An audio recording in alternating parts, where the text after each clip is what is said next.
Next article I wanted to talk about is titled Evangelist Robin Bullock. I met God, and he lives in a cube made of gelatin. This is by Hemant Mehta on the Friendly Atheist website.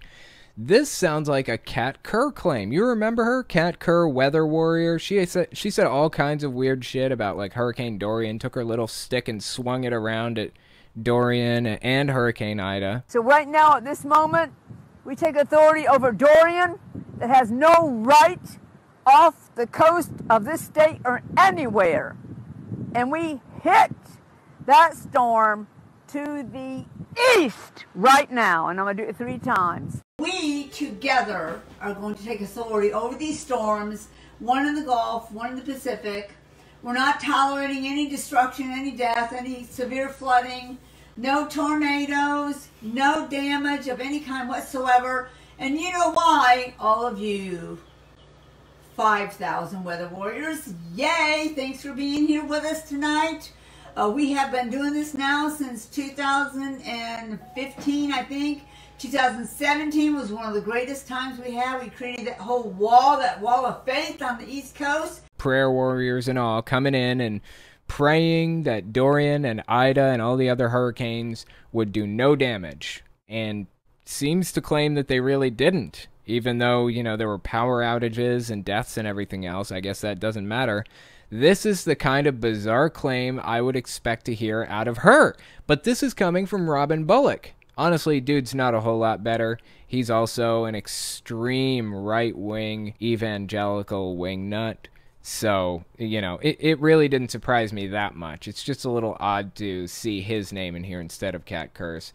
Anyway, let's give this article a read and see what it has to say. Self-described prophet, quote-unquote, Robin Bullock, who recently claimed that Jesus spoke to him after walking through a water portal, spent a part of an interview yesterday with the always gullible Steve Schultz of Elijah List Ministries discussing his personal encounters with God. For example, did you know God lives in a giant cube made of gelatin? Actually, this guy on the list here, Steve Schultz, he's an interesting interviewer. He interviews all kinds of people. He's interviewed this guy, he's interviewed Kat Kerr, Jeff Jansen, Hank Kunneman, all of them. And every time, when they say really weird shit, he like raises his eyebrows. He's like, oh, I didn't know that. We'll get around to that clip in a second where he says things like that. But I watch him and I'm thinking to myself, he can't believe this shit, right? He must just be kind of playing an act to get them off screen so that he can like never invite them on again and just have a good laugh at them. Because this is like extra biblical. This didn't come from the Bible at all. This is just complete nonsense, some of the shit they say. But no. I think this guy believes it. And the reason I think that is because he invites their asses back on. This is like Robin Bullock's like 20th fucking appearance on Steve Schultz's channel. And he continues to eat this shit up and nod his head and say, oh, I didn't know that shit. Let's watch this clip. This came out late August 2021. See what he had to say for himself. I've been to heaven in different throne rooms a few times. And every time I was in a throne room, he has different throne rooms for different things. I watched him create the world one time. Wow. Wow. He's like eating it up. He's believing it, seemingly. If he didn't believe him, why would he invite him back on?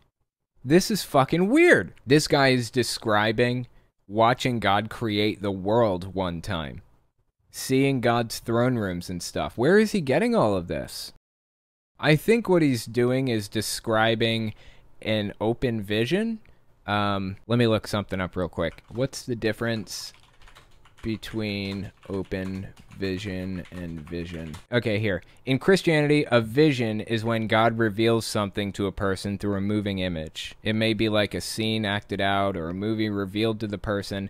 Sometimes it'll be accompanied by noise. Biblical examples of this would be Jacob's ladder or the entire book of Revelation. Many Christians today believe God still gives visions to his followers. Some distinguish between what are called open visions and closed visions.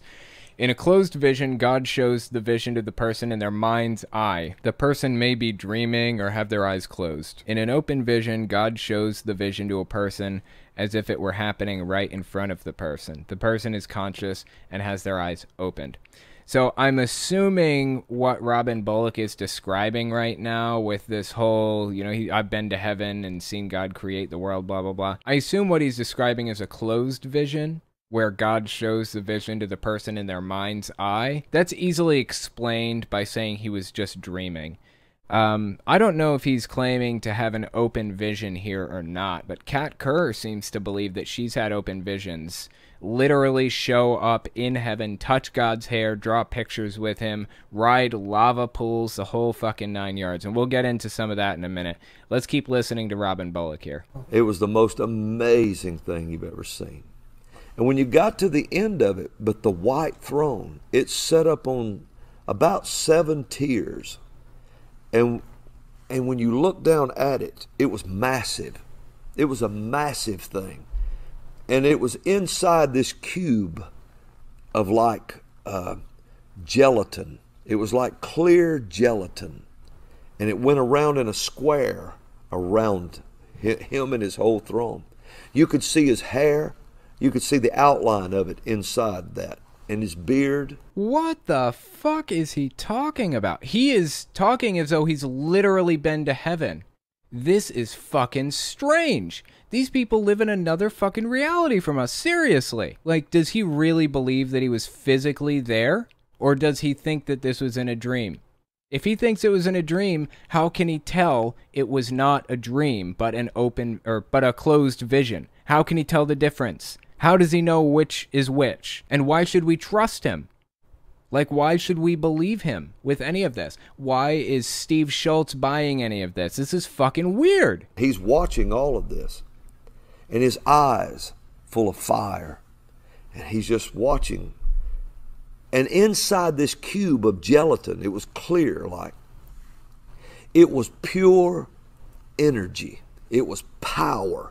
It was just like electricity alive inside this cube. I wonder why he believes that it was gelatin. Like, why does he think God lives in Jell-O, of all things? Is there some, like, canonical reason for this? Why did he pick Jell-O? Why did he use, like, Jell-O as the description of where God lives?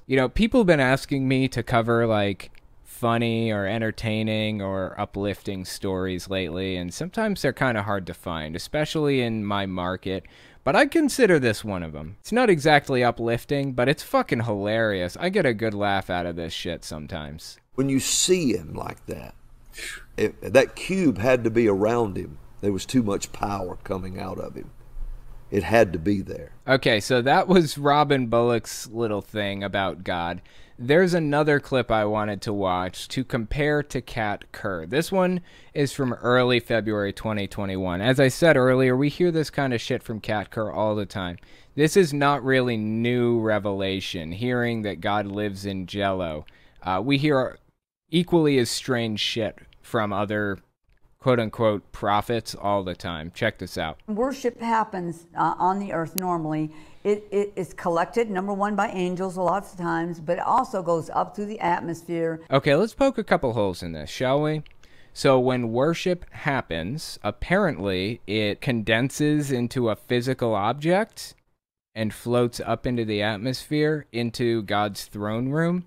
But I guess angels are sent around to collect it anyways. If it gets to God's throne room, then why bother sending angels around to collect it? Seems like busy work to me, right? Did they fuck up and do something that God didn't like before? Is that why they were tasked with doing something that's completely fucking pointless? Times, but it also goes up through the atmosphere, and it's put into the bowls before the altar of God, and it creates an incense. Well, that sacrifice of praise is the most beautiful incense in the throne room when someone's doing that. So worship is condensed into a physical form and then lit on fire and burned for its good smells. Is that what you're telling me? What texture does worship have when it's condensed into a physical form? And what state was it in before it was a solid? Was it a gas, a liquid, a plasma? What was it? Poking holes in this is easy and funny, but it's actually very important. When people come up with batshit crazy ideas and claims like this, you have to poke holes in it. You have to point out, inconsistencies, and ridiculousness. You have to point out how outrageous it really is. If you don't point out how outrageous it is and how it clashes with the other things that they said previously, the other opinions and ideas and established canon from the Bible, then they're just going to take this as fact and run with it. I know they don't care that much about consistency, but pointing out inconsistencies may actually help somebody change their mind.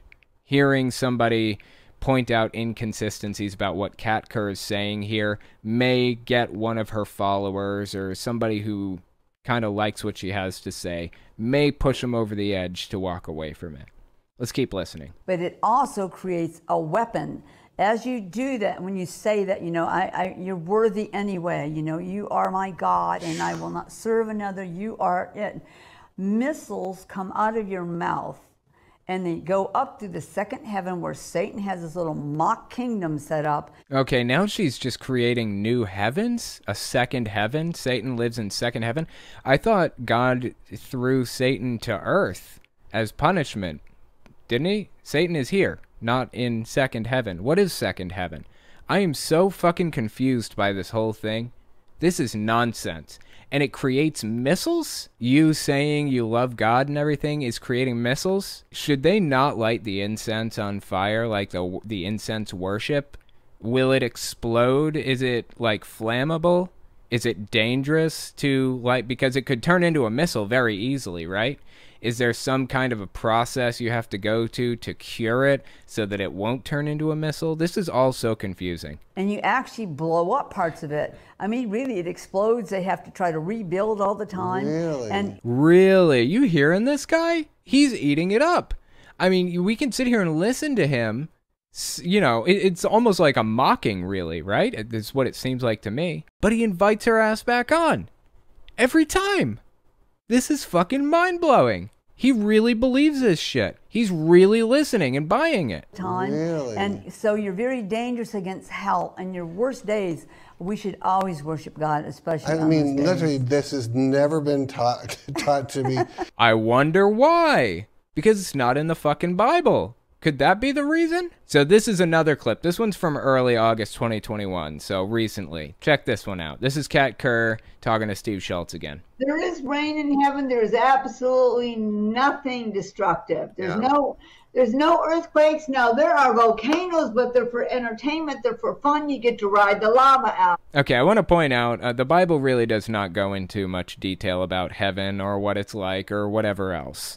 So everything that she's saying about it is completely fabricated. It's not canonical. It's not based in the Bible or in reality in any way, shape, or form. Not that it would have been even if it were in the Bible. But she is completely full of nonsense and making shit up on the spot. I just want to make that clear before we continue. Entertainment, they're for fun. You get to ride the lava out. Really? Yeah, you get to ride out on the lava.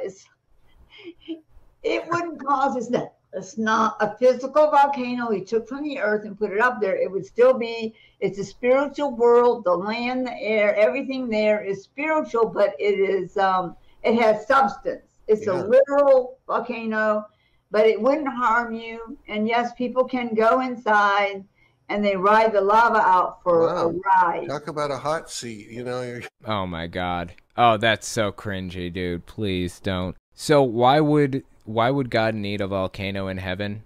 She said that it's a spiritual thing, but it's actually a physical object, right? I mean, that's what I was picking up. Why is there a volcano in heaven? Isn't a volcano like the product of like a physical planet? Like, isn't a volcano just a piece of like planetary stuff? It kind of sounds to me like she's going down the Heaven's Gate rabbit hole. You guys remember those guys? People in the 90s who were like the UFO cult, were trying to get to the next evolutionary level, trying to get to what others called heaven, but what they called space, basically. Trying to hitch a ride on a spaceship. And when they died, they had like quarters in their pocket to pay space fare. And is that where we're going right now with Kat Kerr? And with apparently Robin Bullock? These people are nothing if not entertaining.